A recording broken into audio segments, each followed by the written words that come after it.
Hello and welcome to Doctor Who 50 years ago. This week we're doing episode 2 of The 10th Planet, written by Kid Pedler, with one T this time, because it's spelt correctly. I am Ben. I am Luke. I'm Nick. And here we are. And now we're going to jump into the news. On October 9th, 1966, South Korean forces killed 168 civilians in a village in the Song Bay province in South Vietnam because they did. Basically, they set their villages on fire and then the escaping villagers were killed. Wonderful. So, Vietnam War and atrocities, and it's one of the 10 or 11 massacres in the Vietnam War. Also, ex-Prime Minister David Cameron was born.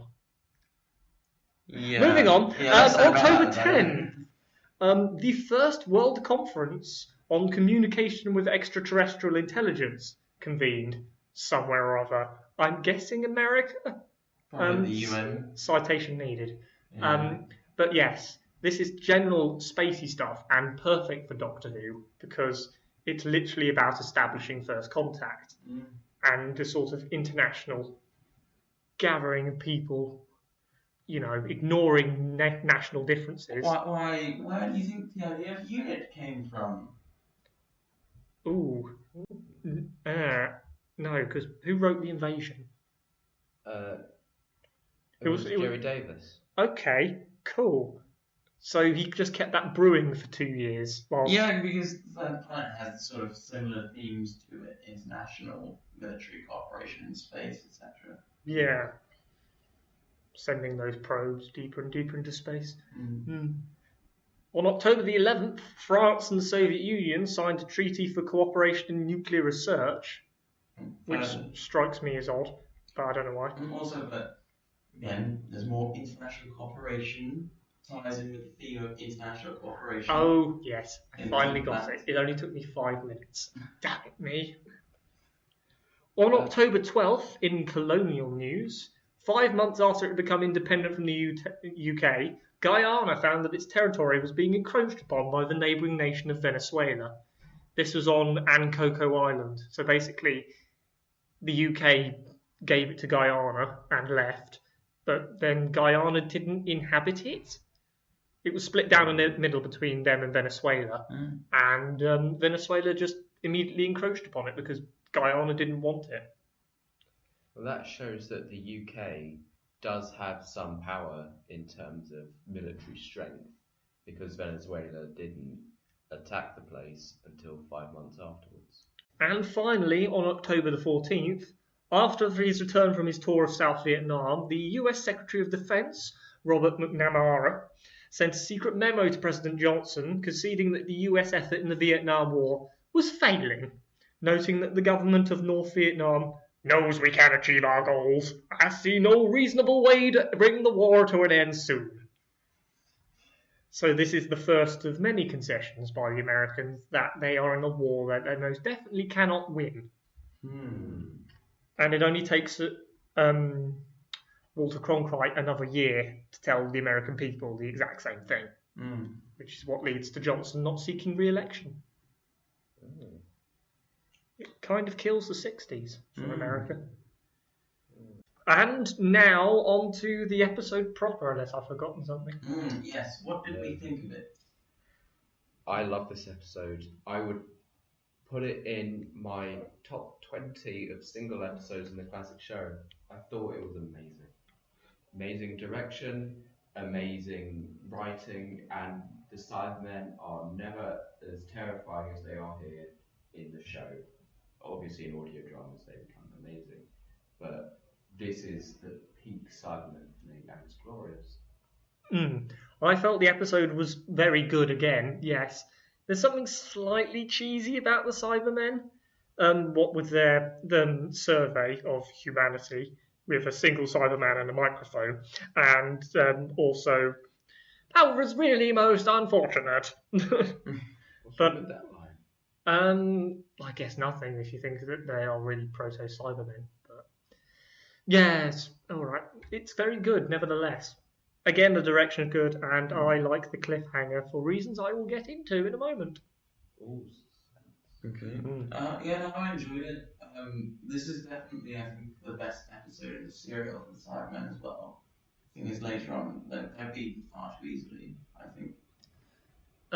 Yes. Yeah. Here, though, this is, I really think the explanation of their motives and how they reason and think is really quite interesting and quite scary. It's kind of like they're not the scariest monster in terms of what they do. It's more what, they're not some big monster, are they? No. But yeah, instead it's more like what they say and how they think. They think they're good guys. I think it's interesting that we're all focusing on the Cybermen because that's exactly what this episode does. It is front and center, as close as you could get to a Das Kapital for the Cybermen. This is the Cyber Manifesto, written in a cabin on Mondas. Oh. And yeah, it knows to push these villains because they're brilliant. My biggest criticism of this serial probably would be it's set in 1986, yet it doesn't even feel like 1966.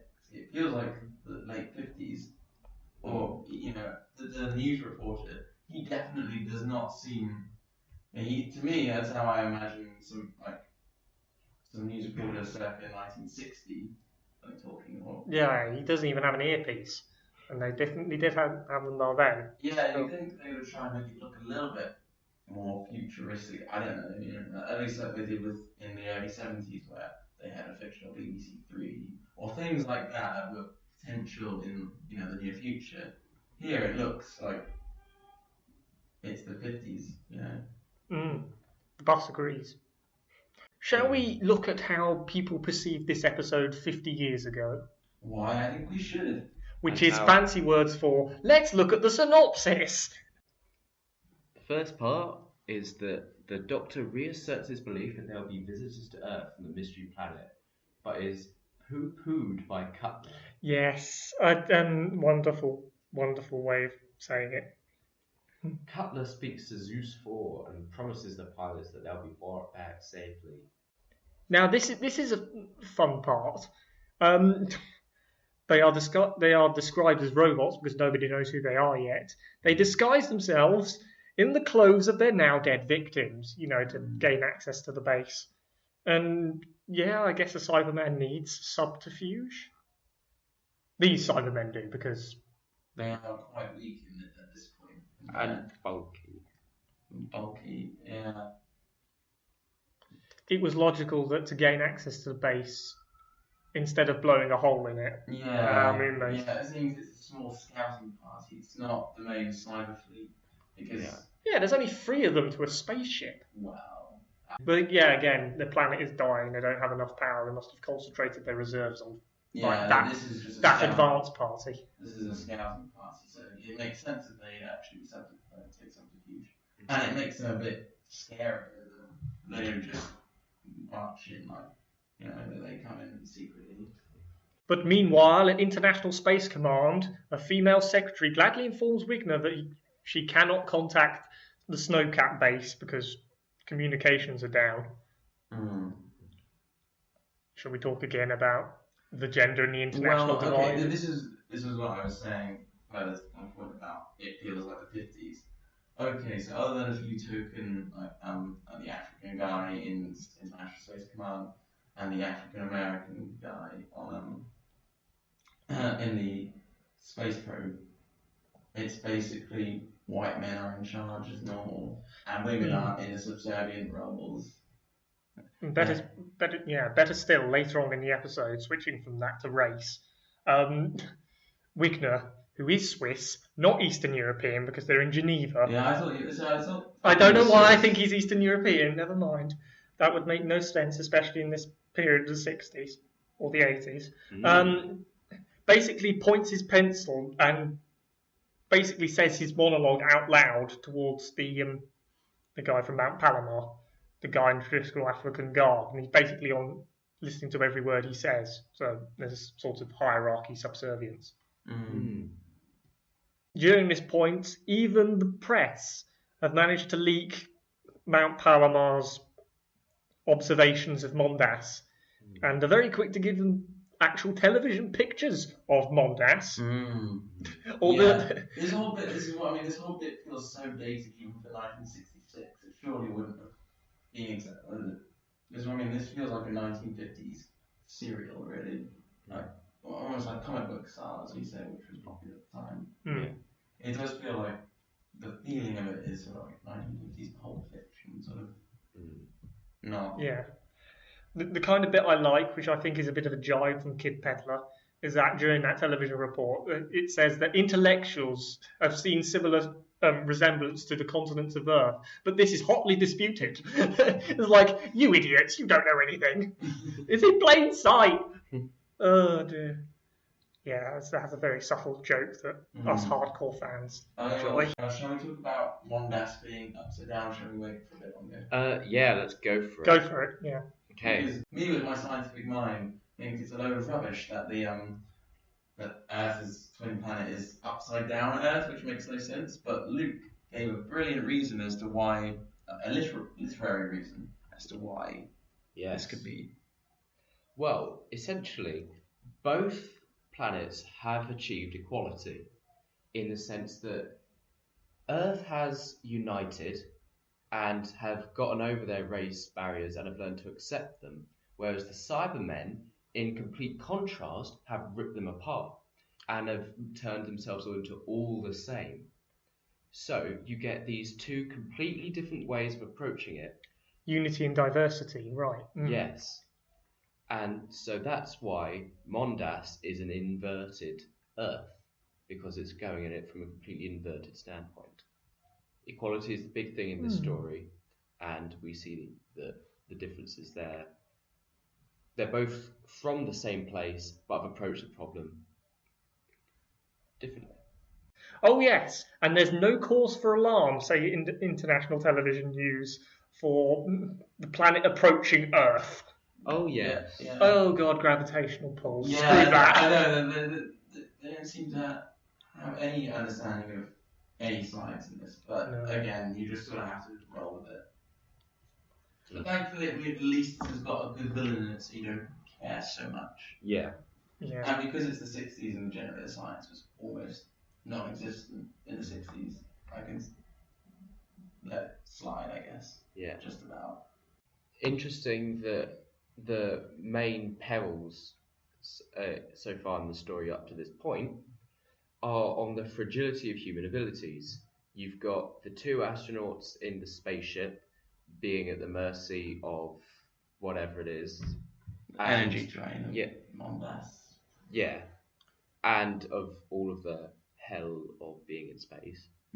And you subtly, just before the Cybermen arrive, they're all sort of running about saying we've got to get a move on.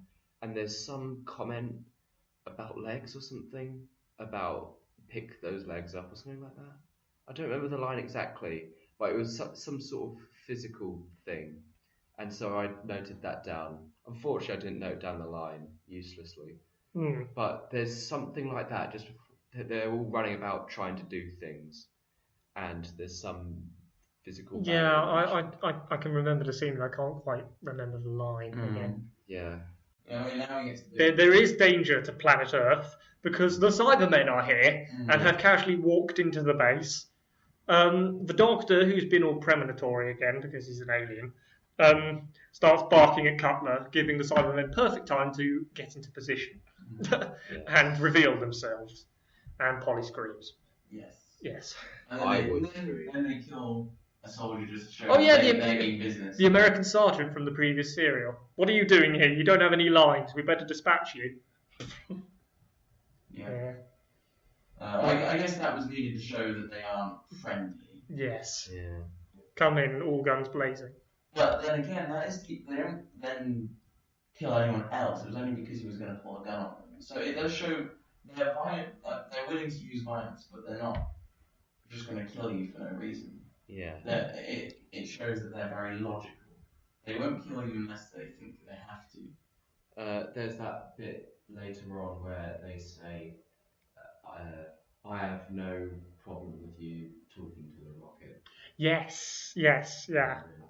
Because there's no threat to them. Yeah. But as far as they're concerned, it's illogical, but they'll allow it. Yeah. If it doesn't threaten their interests, they don't care. Which is really good. This is here they're being depicted not as villains, but as more just they have this way of thinking that's so alien to us and it's quite terrifying to us. Yeah. They're actually aliens, which is great. So the Cybermen are here. They say their spiel of who they are, where they came from, and what they're doing, which is essentially a humanity refugee mission. You're doomed. Sorry about that, but you can come with us. Yeah, it's because they don't think they're doing a bad thing. So they're going to aid Earth to save Mondas. So in return, they're quite willing to offer humans refuge, as long as they accept they have to become like them. Yeah, if anything, to them, it's a win-win situation because Yeah. they are becoming like us, and we have saved them, and we gain our planet They and our genuinely energy. think they are better off the way they are. So they actually think they're doing us all a favour. Although I would dispute that because these Cybermen are quite lacking in the idea that they had this power drain with Mondas, and so to suddenly have another 5 billion humans to their cyber conversion, that's going to take a lot of energy, which they seem to be taking from the planet. So if anything, it's not stopping entropy. I don't see the futile situation with Mondas. You have to see it with is all a bit illogical, really. The whole the plot of this story doesn't make a lot of sense, but you have to just take the Cybermen's kind of like motivations at face value. I'm gonna stick up for this idea in the sense that the Cybermen themselves must have been put together with very little energy. They look so primitive and malformed that it doesn't look like a lot of care and ability was able to be put into them. If you listen to Spare Parts, very little was put in there. In fact, it was terrible. One of the Cybermen gets escapes half processed in that story. That's a really awesome, horrible scene. Yes. Ooh. Watch, listen to Spare Parts. If you like this story, listen to Spare Parts. Isn't it named after a quote? There's a quote in this story that says, our scientists found spare parts for our us. bodies. That's where Spare Parts has come. Pretty much, yeah. So there are various standoffs between the humans and the Cybermen, including Cutler, who tries to warn Geneva. That fails. He gets 2 hands to his head and knocked out. Ben tries to threaten them with a gun, although he's clearly seen how superior their weapons are. You do not seem to take us seriously. Okay. And so he gets properly locked up in a projector room.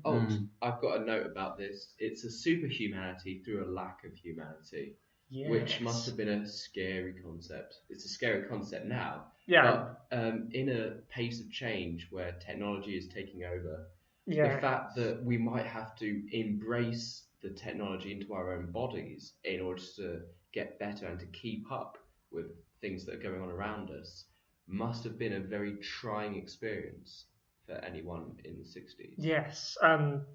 They've done it just recently with the war machines. Machines cannot govern man. Yes, they can, apparently, if they're Votan.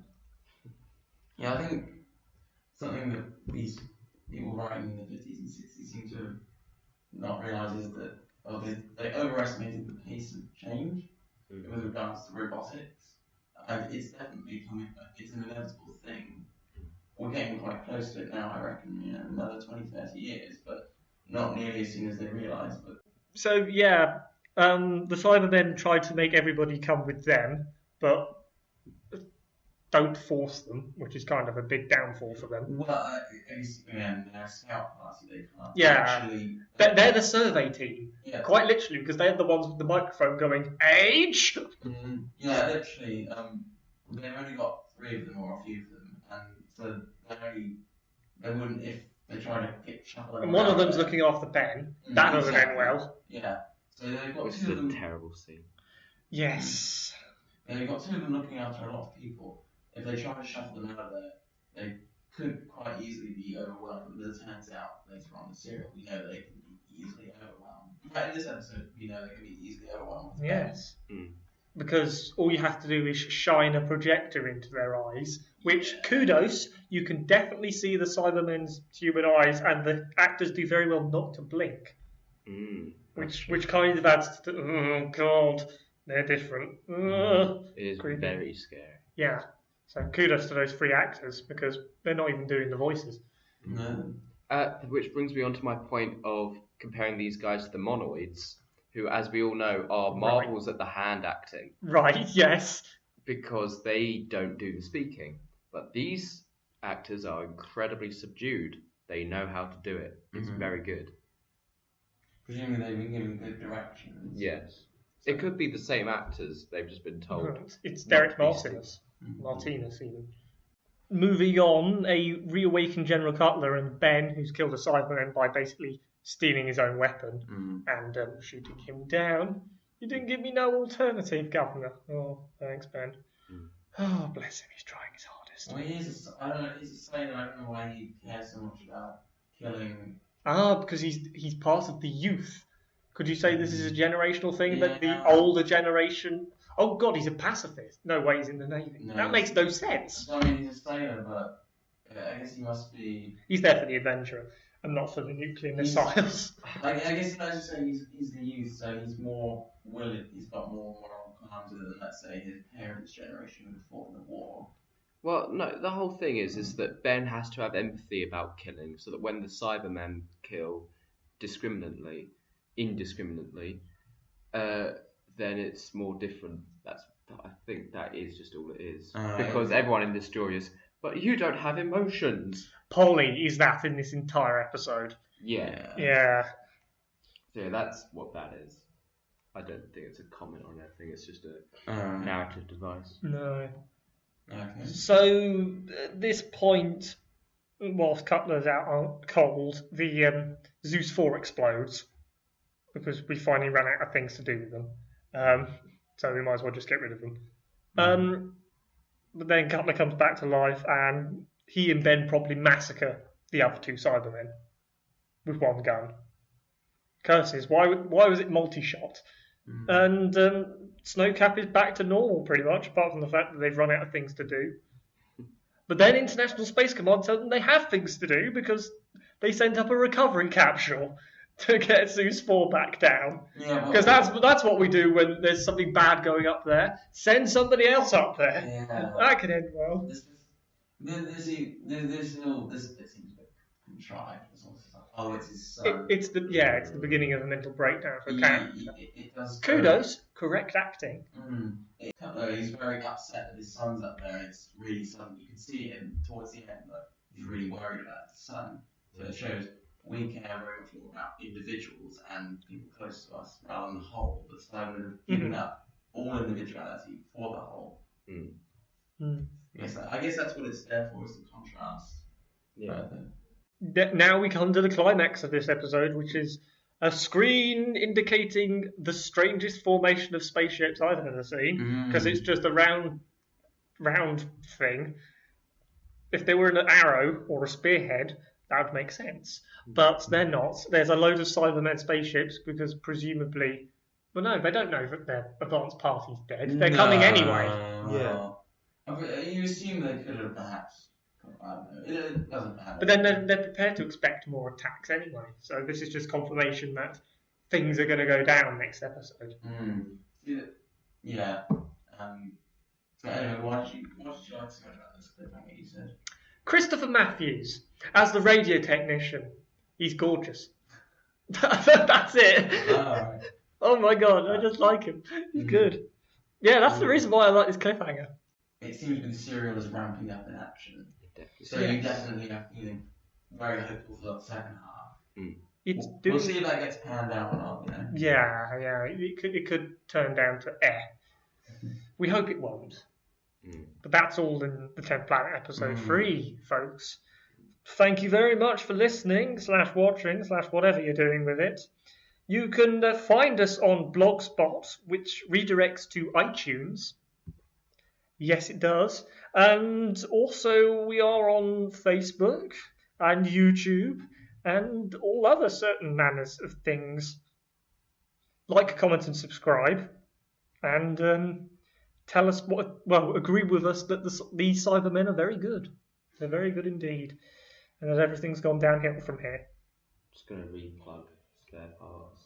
Yes! For all of you heavily into Classic Who and evidently like radio programs, then if you haven't checked out Spare Parts... It's basically Genesis of the Cybermen. That's what it was told as, and yeah. But you know, not a disappointment. Yes! Alright then, before we say anything else, thanks very much for watching. I have been Ben. I have been Luke. And I have been Nick. Thank you, and goodbye.